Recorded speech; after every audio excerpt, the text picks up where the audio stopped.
Os malefícios e benefícios do uso do smartphone, os cuidados com o aumento do preço abusivo na compra de álcool gel e mais, confirmadas mortes por coronavírus aqui no Brasil. Essas e outras notícias você acompanha aqui na nossa Vale TV. Prefeitura Municipal de Novo Hamburgo, um jeito Novo Hamburgo de ser. E Central de Alarmes, manter em segurança quem se ama não tem preço, apresentam Vale News.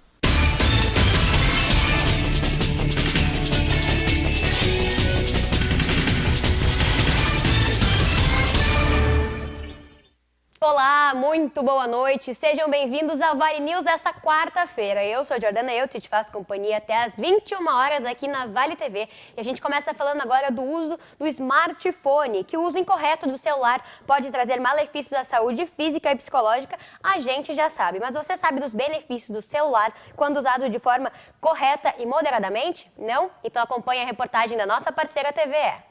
Perder a noção do tempo em frente à tela é situação comum. Os efeitos dessa exposição na saúde já começam a ser analisados. Alguns estudos mostram que o uso contínuo pode estar associado a depressão, ansiedade e distúrbios do sono.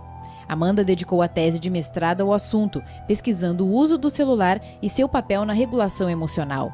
750 pessoas participaram da pesquisa. Foram divulgados questionários, as pessoas responderam. O estudo teve 2 etapas. A primeira etapa, ela buscou entender de que forma os diferentes tipos de uso que as pessoas estão fazendo se relacionam com o bem-estar, de uma forma positiva ou de uma forma negativa. Na segunda etapa, a gente buscou entender de que forma a regulação emocional, ou seja, o jeito que as pessoas lidam com as emoções delas, podem influenciar no tipo de uso que elas estão fazendo do celular. Dependendo do dia, eu vou usar muito mais. Justamente para me livrar dessa, digamos assim, desse sentimento assim de não tenho nada para fazer, vou ter que fazer alguma coisa. Então aí eu vou lá e vou mexer no celular. Geralmente esse tipo de uso, ele é acionado quando a gente precisa driblar uma emoção negativa. Seja o tédio, a frustração, a ansiedade, eu não estou sabendo tolerar aquela minha emoção, então eu recorro ao celular. O celular, ele diminui a emoção.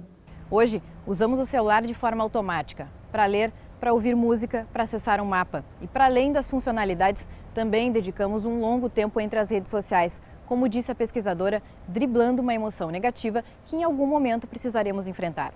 O estudo aponta ainda que o usuário fica 4 horas por dia conectado. Se esse tempo é bem aproveitado ou não, tudo vai depender do propósito. Eu gosto sempre de usar com os meus pacientes, com as pessoas, É uma tática que eu tento aplicar na minha vida também, antes de mexer nos celulares, para a gente poder fazer 3 perguntas. Por quê? Para quê? E precisa ser agora?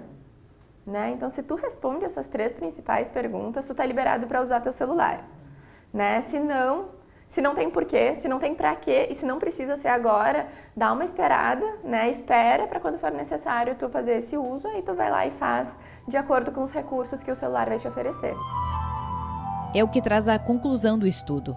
Para a saúde mental, é preciso usar o celular de forma controlada e pontual e não apenas de modo passivo. É o que a Yasmin está tentando. Eu já deixo meu celular não perturbe. Aí eu só olho quando eu quero, às vezes eu olho muitas vezes seguidas, mas eu acho melhor, assim, o não perturbe do que o vibre. O Procon está junto contra o coronavírus. Diversos estabelecimentos comerciais já estão sendo notificados pelo Procon para prestar esclarecimentos sobre o aumento abusivo nos preços do álcool gel e em produtos indicados para combater a contaminação pelo Covid-19. Você também pode fazer a sua parte denunciando pelo e-mail procon@novohamburgo.rs.gov. A mensagem deve conter o nome e endereço do estabelecimento, foto do produto e a nota fiscal quando já estiver sido adquirido. E contra o coronavírus, o melhor remédio é informação, não é mesmo? Conheça os principais sintomas da doença e aprenda a diferenciar os sintomas do coronavírus, da gripe e do resfriado. Está aparecendo aí na sua tela. Faça você a sua parte, vamos juntos trabalhar na prevenção do Covid-19. Se puder, fique em casa e só procure a unidade de saúde mais próxima da sua residência se você apresentar ao mesmo tempo febre, tossir e ter dificuldades para respirar. O Ministério da Saúde divulgou um vídeo institucional sobre tudo o que você precisa saber sobre o Covid-19. Acompanhe. Coronavírus. O que você precisa saber e fazer. O coronavírus é um vírus que causa doença similar a uma gripe. Ele é transmitido pela saliva, espirro, tosse ou aperto de mãos. Os sintomas são febre, tosse ou dificuldade de respirar. Para se prevenir, lave bem as mãos com água e sabão ou use álcool em gel. Cubra nariz e boca ao espirrar ou tossir. Mantenha os ambientes ventilados e evite aglomerações se estiver doente. Caso apresente os sintomas, ligue 136 ou procure uma unidade de saúde. A gente está de volta já. E no mundo já são mais de 190 mil casos, quase 200 mil casos de pessoas infectadas pelo novo coronavírus e quase 8 mil mortes. Na China, a doença surgiu e o anúncio começou para testes da nova vacina. Na Itália, o segundo país mais afetado pelo coronavírus, o aumento do número de mortes não mostra sinal de desaceleração. A China, que relatou hoje pelo menos 20 novos casos importados, se comprometeu a enviar médicos para ajudar os italianos. O governo chinês também deu o aval para os pesquisadores iniciarem testes de segurança humana de uma vacina experimental contra o Covid-19. Com quase 30 mil casos confirmados e mais de 2 mil mortes, o governo italiano anunciou medidas econômicas para enfrentar a pandemia. Entre elas, um pacote de 25 bilhões de euros e a nacionalização da companhia aérea Alitalia, que enfrenta dificuldades financeiras há anos. O país, que há uma semana vive extremo isolamento, lida com um número crescente de casos em meio a hospitais lotados. E assim como o sistema de saúde, os cemitérios também passam por superlotação. A França mobilizou 45 bilhões de euros para combater a doença. Mais de 100 mil agentes de segurança foram acionados para fiscalizar o rigoroso confinamento anunciado ontem pelo presidente Emmanuel Macron. A Espanha registra mais de 10 mil casos confirmados e quase 500 mortes. O governo espanhol planeja conceder benefícios de desemprego a trabalhadores demitidos temporariamente, como parte das medidas para abrandar os efeitos econômicos da epidemia. A União das Associações Europeias de Futebol suspendeu todas as competições de clubes e seleções até segunda ordem. A decisão interrompe os atuais jogos da Liga dos Campeões da Europa. O Irã, que concentra um dos piores surtos da doença fora da China, com mais de 16 mil casos e quase 1.000 mortes, anunciou a libertação temporária de 85 mil prisioneiros. E a Índia fechou o Taj Mahal, uma das 7 maravilhas do mundo moderno. Nas Filipinas, as ruas da capital Manila ficaram vazias depois do decreto de isolamento. As ações asiáticas caíram depois da pior queda de Wall Street em mais de 30 anos. Já hoje, os principais índices de ações dos Estados Unidos fecharam em alta. Na América Latina, o Peru mantém ligação com outros líderes regionais para coordenar ações contra a pandemia. O Brasil teve ontem a primeira confirmação de morte pelo Covid-19, o coronavírus. Além disso, testes estão sendo feitos em outros pacientes que também apresentaram a doença e morreram na UTI. São outros 3 casos. A primeira morte causada pelo novo coronavírus no Brasil foi confirmada nesta terça-feira em São Paulo. O paciente, um homem de 62 anos, estava internado em um hospital particular e já tinha um histórico de diabetes e hipertensão. Ele apresentou os sintomas da doença na terça-feira da semana passada, foi internado no sábado e morreu ontem. O estado que concentra o maior número de casos não sabe quantos pacientes graves estão internados. Nós precisamos ser informados pela rede privada. Então, existe informação de um desses hospitais e não existe dos outros. Além desta morte, o governo de São Paulo também aguarda informações detalhadas sobre outras 4 que ocorreram na mesma rede hospitalar particular. O nome do hospital não foi divulgado. Óbvio que lamentamos muito o óbito, mas nós temos que trabalhar inclusive com os dados de conhecimento. Se vocês notarem, foi uma evolução rápida, né? Da internação ao óbito. Isso cria conhecimento para medidas e providências que devem ser tomadas. O governo de São Paulo faz ainda um alerta para os estoques dos hemocentros. O banco de sangue em melhor situação na rede pública paulista tem estoque para apenas mais uma semana. Se tem um lugar que está protegido é o banco de sangue, que tem todo o requinte técnico de proteção ao doador e, eventualmente, em outras situações, até de transplante de medula. Então, é um ambiente totalmente seguro. A população, novamente, como sempre, precisa contribuir doando sangue aos diversos bancos de sangue de todo o estado de São Paulo e aos diversos hospitais. Vamos a um breve intervalo para os nossos apoiadores, então saia daí.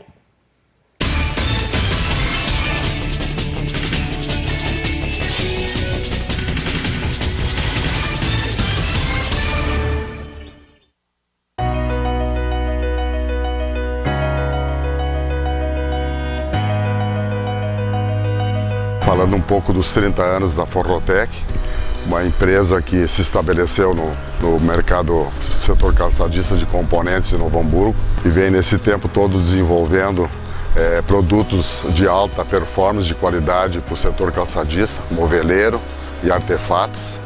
Claro que isso tudo devemos às parcerias, à fidelidade, ao nosso trabalho, não só dos nossos clientes, como os nossos companheiros, nossos parceiros, nossos funcionários que hoje estão com a Forrotec.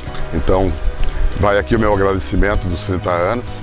É uma luta constante e que seguimos nesse caminho, nesse projeto que a gente levantou nesses anos todos aí.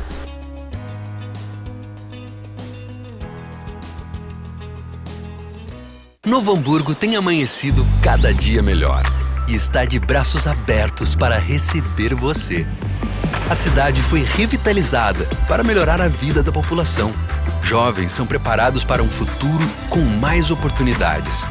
Prédios estão ganhando forma para incentivar o desenvolvimento. E o Parcão conta com mais estrutura para você aproveitar novos ares. Seja bem-vindo ao futuro de Novo Hamburgo. Venha conhecer.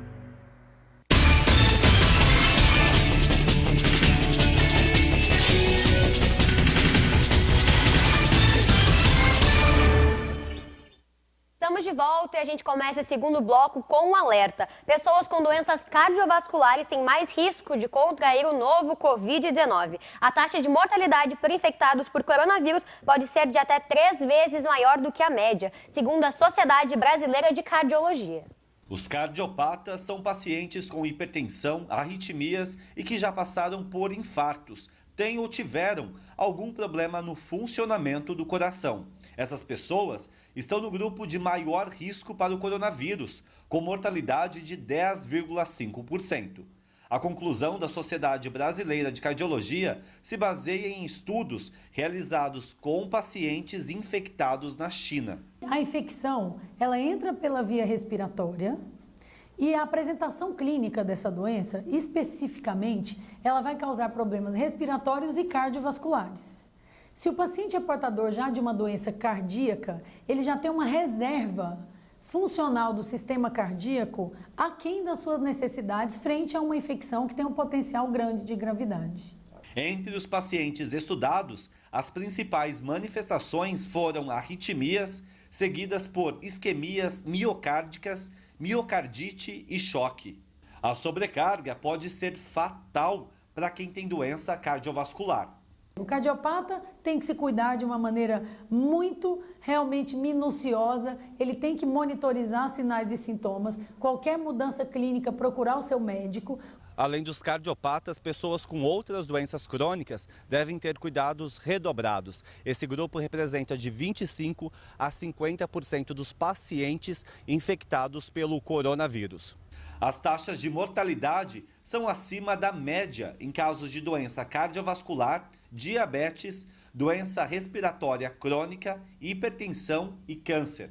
A grande defesa de alguém que é vulnerável à epidemia, ou à pandemia, como vocês quiserem, tem como a única alternativa o isolamento. A doença, na sua maior parte, tem uma apresentação muito benigna. Tão benigna que a pessoa que porta essa doença subestima. Para ele não está acontecendo nada, mas ele pode ser o portador para uma pessoa onde aquilo pode ser uma doença mortal. O governador Eduardo Leite, a secretária de Saúde do Estado e outras autoridades se reuniram em mais uma reunião para tomar atitude sobre a nova pandemia que está atacando o Brasil e também o Estado. aqui ao lado do nosso vice-governador, delegado Ranolfo, do nosso chefe da Casa Civil, da nossa secretária de Saúde, Arita Bergman, e também com os secretários de Educação, com o nosso secretário da Fazenda, com o nosso Procurador-Geral do Estado, nossa secretária de Planejamento, nossa secretaria de Comunicação, os funcionários da Secretaria de Saúde vinculados à vigilância e à regulação de leitos hospitalares. Nós estamos com uma grande mobilização. É importante frisar, desde o início, quando começamos a perceber lá na China os eventos relacionados ao coronavírus, lá no dia 28 de janeiro, nós estabelecemos aqui no Rio Grande do Sul um centro de operações de emergência.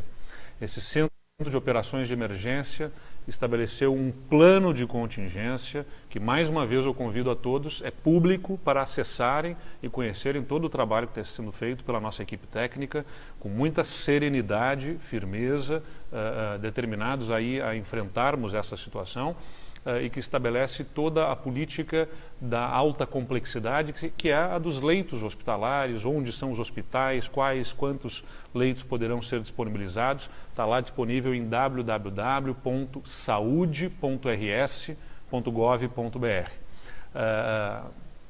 / coronavírus, ainda se você quiser ir diretamente já ao link, né, que apresenta essa política do nosso centro de operações de emergência, com todo o plano de contingência. Agora, acompanhando a evolução no mundo e no Brasil, nós temos nos reunido mais frequentemente nesses últimos dias.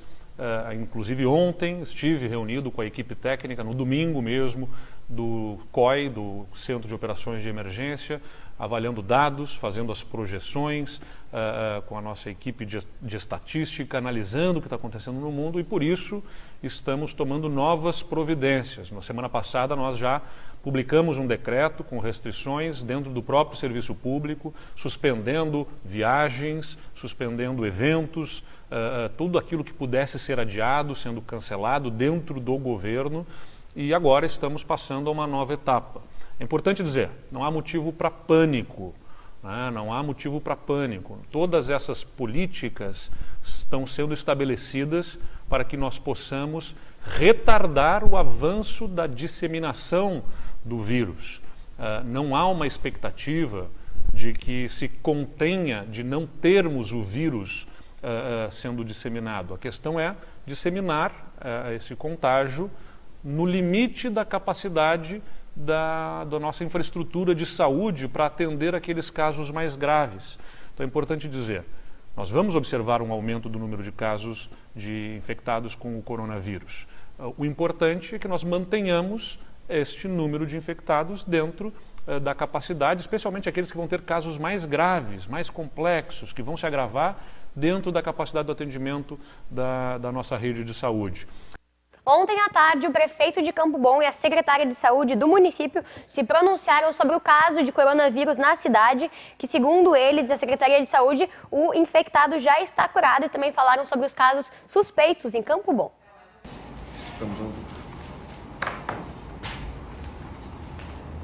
Boa tarde, população de Campo Bom. Estamos aqui, então, eu e a doutora Suzana, no gabinete aqui da Prefeitura Municipal, para falar um pouco desse assunto que tem tomado conta de todos os espaços de notícias do Brasil, do mundo e também de Campo Bom, onde a nossa preocupação é muito grande, e nós estamos aqui buscando esclarecer as ações e também trazer um pouquinho do que está sendo feito e do que já aconteceu e o que ainda vai acontecer nesse combate forte que faremos junto com a Secretaria de Saúde, mas também com toda a comunidade de Campo Bom. Primeiro vamos falar do primeiro caso em Campo Bom. Eu vou pedir para a doutora Suzana nos falar um pouquinho desse primeiro caso.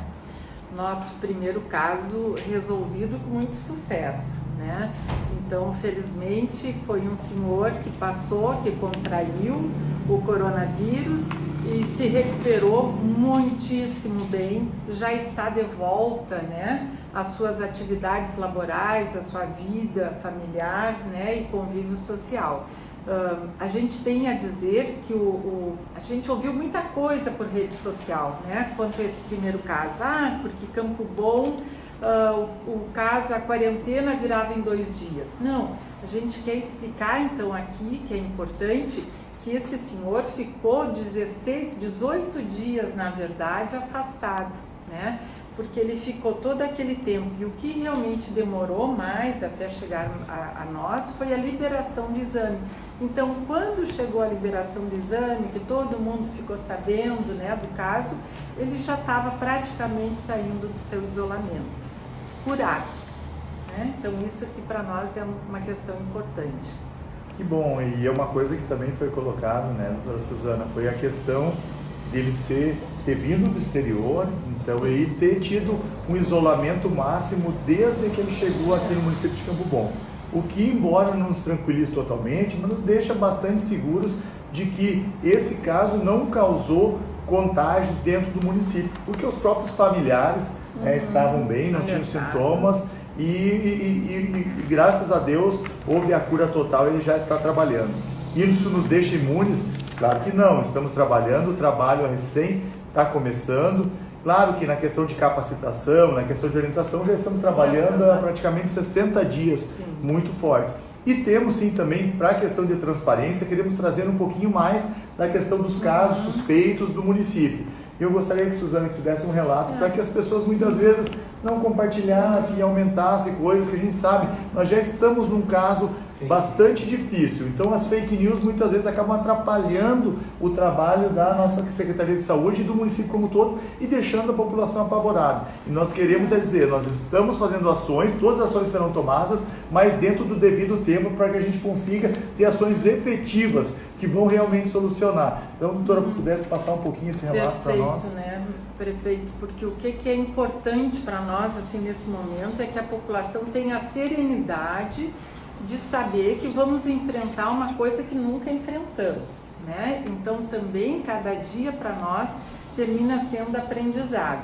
Mas atualmente nós temos 4 casos suspeitos, já informados o Estado, né? E que aguardamos então a liberação do teste e a comprovação ou não do coronavírus.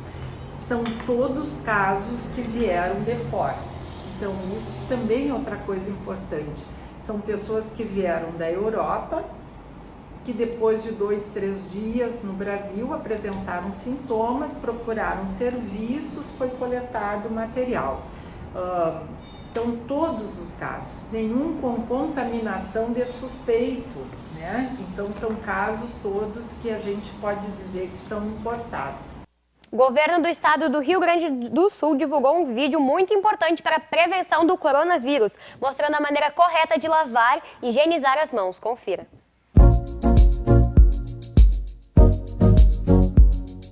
A grande medida que a gente tem batido muito é a questão da lavagem das mãos. A gente precisa lavar as mãos com bastante frequência, porque certamente são as mãos as carreadoras desses agentes etiológicos virais, desses vírus que a gente vai esparramando por todas as superfícies que a gente vai colocando a mão. E não é uma lavagem da mão colocar a mão embaixo da água, né? É de fato lavar as mãos no mínimo 20 segundos, né? Fazendo uma fricção importante das mãos, entre os dedos, polegar. Que desde a época da influenza, né, desde a época da pandemia de 2009, a gente também tem batido bastante nessa tecla, de que a gente não tussa e não espirre nas nossas mãos, ou num lenço descartável, ou o que é mais comum e a gente tem estimulado bastante, porque às vezes tu não tem o lenço descartável, que é então o antebraço. O álcool gel, ele é recomendado na impossibilidade de eu conseguir lavar minhas mãos. Vou dar um exemplo bem prático, né? Eu desci de um transporte coletivo e eu não estou com uma água e sabão disponível. É interessante nesse momento eu passar o álcool gel da mesma forma que eu lavaria as mãos. Mas se eu tenho acesso a água e sabão, a prioridade é lavar as mãos com água e sabão.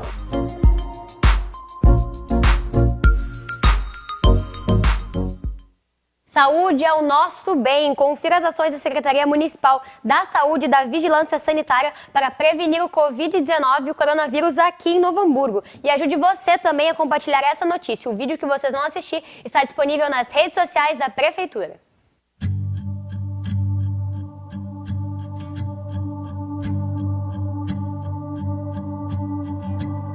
na UPA, junto com a Secretaria de Saúde em Hamburgo, foi montado 4 salas de isolamento, que são salas que a gente pode isolar o paciente com suspeita de coronavírus.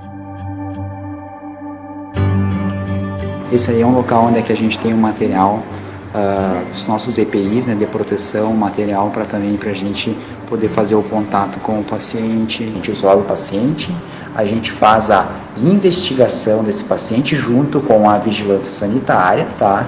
E em acordo com a vigilância sanitária, a gente coleta o material, o médico avalia e se estiver clinicamente estável, esse paciente é liberado e ele vai para casa fazer o repouso no domicílio.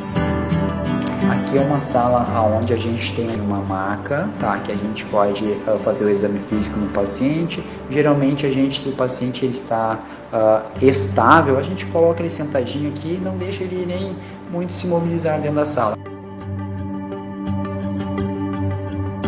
O isolamento por gotículas também é onde a gente tem a nossa máscara, a nossa luva, nós temos o álcool para fazer a desinfecção das mãos. Tudo a gente tem para a gente ter um maior cuidado e evitar a contaminação desse coronavírus. Se o paciente não se enquadra, Uma notícia muito importante. Foi decretada a situação de emergência em Novo Hamburgo pela prefeita Fátima Daud, que assinou o decreto para combater a disseminação do vírus e determina o fechamento de espaços de aglomeração como cinemas, academias e centros de lazer. O Vale News de hoje vai ficando por aqui. Muito obrigada pela sua companhia. Fiquem agora com Estação Hamburgo de hoje. Até amanhã.